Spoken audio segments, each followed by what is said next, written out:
सास बहू को आवाज लगाते हुए, अरे बहू कहाँ मर गई? अंदर से आवाज आता है, जिंदा हूँ माँ जी। तो फिर मेरी चाय क्यों अभी तक नहीं आई? कब से पूजा करके बैठी हूँ, ला रही हूँ माँ जी। बहू चाय के साथ भजिया ले आई।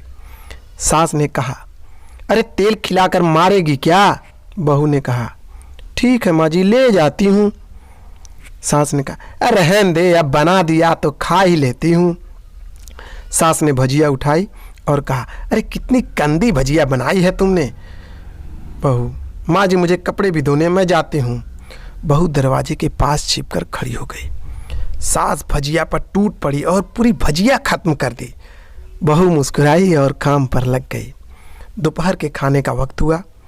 सास ने फिर से आवाज लगाई, अरे कुछ खाने को मिलेगा क्या? बहू ने आवाज नहीं दी। सास फिर से चिल्लाई, अरे भूखी मारेगी क्या?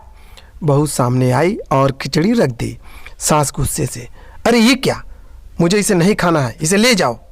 बहू ने कहा, आपको डॉक्टर ने दिन में खिचड़ी खाने को कहा है, खाना तो पड़ेगा ही।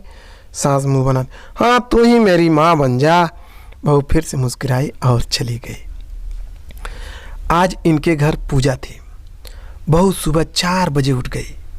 पहले स्नान किया, फिर फूल लाई और माला बनाई, रसोई साफ की, पकवान और भोज बनाया। सुबह के 10 बज गए। अब सास भी उठ चुकी थी। बहू अब पंडित जी के साथ भगवान के वस्त्र तैयार कर रही थी। आज ऑफिस की छुट्टी भी थी। उनके पति भी घर पर थे। पूजा शुरू हुई। सास चिल्लाती हुई, ये नहीं है, वो नहीं है। बहू दौड़ी दौड़ी आती है और सब करती है। अब दोपहर के 3 बज गए थे। आरती की तैयारी चल रही थी। पंडित जी ने सबको आरती के लिए बुलाया और सबके हाथों में थाली दी। जैसे ही बहू ने थाली पकड़ी, थाली हाथों से गिर पड़ी।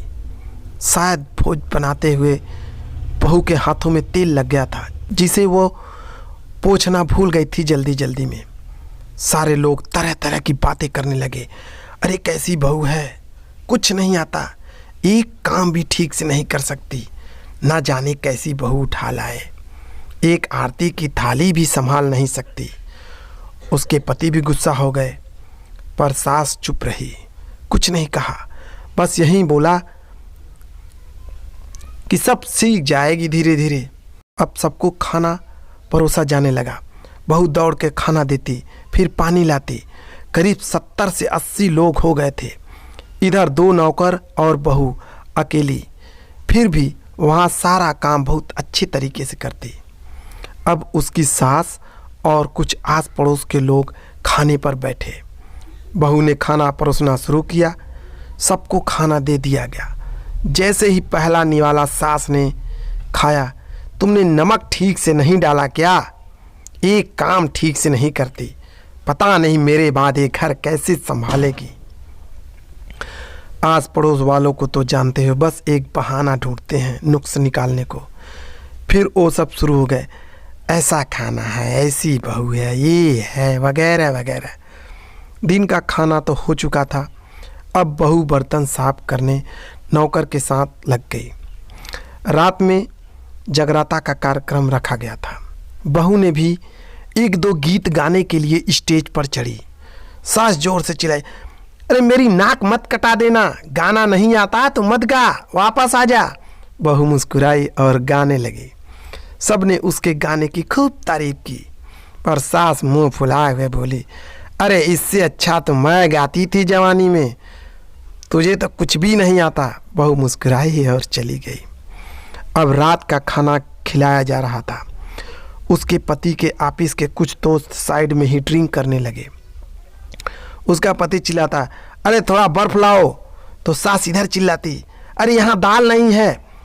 फिर चिल्लाता, कोल्ड ड्रिंक नहीं है, पापड़ ले आओ। इधर उधर आखिरी में उसके पति की शराब गिर पड़ी उसके एक दोस्त पर और बोतल टूट गई। पति गुस्से से 2 झापड़ अपनी पत्नी को लगाते हुए कहता है, जाहिल कहीं की, देख कर नहीं चल सकती, तुझे इतना भी काम नहीं आता। सारे लोग देखने लगे। उसकी पत्नी रोते हुए कमरे की तरफ दौड़ी। फिर उसके दोस्तों ने कहा, यार पूरा मूड खराब कर दिया, यहाँ नहीं बुलाया होता, हम कहीं और पार्टी कर लेते। कैसी अनपढ़ गंवार बीवी ला रखी है तूने, उसे तो मेहमानों की इज्जत और काम करना तक नहीं आता, तुम तो हमारी बेइज्जती कर दी। अब आस पड़ोस की औरतों को और बहाना मिल गया था। वो कहने लगी, देखो क्या कर दिया तुम्हारी बहू ने, कोई काम ठीक से नहीं करती। मैं तो कहती हूँ अपने बेटे की दूसरी शादी करा दो और छुटकारा पाओ इस गंवार से। सास उठी और अपने बेटे के पास जाकर उसे थप्पड़ मारा और कहा, अरे नालायक, तुमने मेरी बहू को मारा, तेरी हिम्मत कैसे हुई, तेरी टांग तोड़ दूंगी। उसके बेटे के दोस्त कुछ कहने वाले ही थे कि उनकी माँ ने घूरते हुए कहा, चुप, बिल्कुल चुप, यहाँ दारू पीने आए हो, जबकि पता है आज पूजा है और तुम्हें पार्टी करनी है। कैसे संस्कार दिए हैं तुम्हारे माता पिता ने। और किसने मेरी बहू को जाहिल बोला, जरा इधर आओ, चप्पल से मारूंगी अगर मेरी बहू को किसी ने एक शब्द भी कहा तो। अरे पापी, तूने उस लड़की को बस इसलिए मारा कि तेरी शराब टूट गई। पापी, वो बच्ची सुबह 4 बजे से उठी है, घर का सारा काम कर रही है, ना सुबह से नाश्ता किया है ना दिन का खाना खाया है, फिर भी हंसते हुए सबकी बातें सुनते हुए ताने सुनते हुए घर के काम में लगी रही। तेरे यार दोस्तों को अच्छी नहीं लगी, जूते से मारूंगी तेरे दोस्तों को। जो भी कभी उन्होंने ऐसा कहा उसके यार दोस्त चुपके से खिसक लिए। अब सास बहू के कमरे में गई और बहू का हाथ पकड़कर बाहर लाई। सबके सामने कहने लगी, किसने कहा था अपनी बहू को घर से निकाल के दूसरी बहू ले आना, जरा सामने आओ। कोई सामने नहीं आया। फिर सास ने कहा, तुम जानते भी हो क्या इस लड़की के बारे में? ये मेरी माँ भी है और बेटी भी। माँ इसलिए मुझे गलत काम करने पर डांटती है और बेटी इसलिए कभी कभी मेरी दिल की भावनाएं समझ जाती है, मेरी दिन रात सेवा करती है, मेरे 1000 ताने सुनती है पर एक शब्द भी गलत नहीं कहती, ना सामने ना पीठ पीछे। और तुम कहते हो दूसरी बहू लाऊं? याद है ना छोटकी की दादी अपनी बहू की करतूत? अभी पिछले हफ्ते ही तुम्हारी बहू और बेटे तुम्हें भूखा छोड़कर घूमने चले गए थे। मेरी इसी बहू ने 7 दिनों तक तुम्हारे घर पर खाना पानी, यहाँ तक कि तुम्हारे पैर भी दबाने जाती थी, और तुम इसे जाहिल बोलती हो? जाहिल तो तुम सब हो जो कोयले और हीरे में फर्क नहीं जानते। अगर आइंदा मेरी बहू के बारे में किसी ने एक लफ्ज भी बोला तो मुझसे बुरा कोई नहीं होगा, क्योंकि मेरी बहू नहीं, ये मेरी बेटी है। बहू सिसकियाँ लेते हुए फिर से कमरे में चली गई। सास ने एक प्लेट उठाई और भोजन परोसा, बहू के कमरे में खुद से ले गई। सास को भोजन लाते देखा तो बहू ने कहा, अरे माँ जी, आप क्या कर रही हो, मैं खुद ले लेती। सास ने प्यार से ताना मारते हुए कहा, अरे डर मत, इसमें जहर नहीं है, मार नहीं डालूंगी तुझे। तुझे नई सास चाहिए होगी पर मुझे अभी भी तेरे ही जैसी बहू चाहिए। बहू ने अपनी सास को रोते हुए गले से लगा लिया। सास भी रो दी पहली बार और कहा, चल खाना खा ले।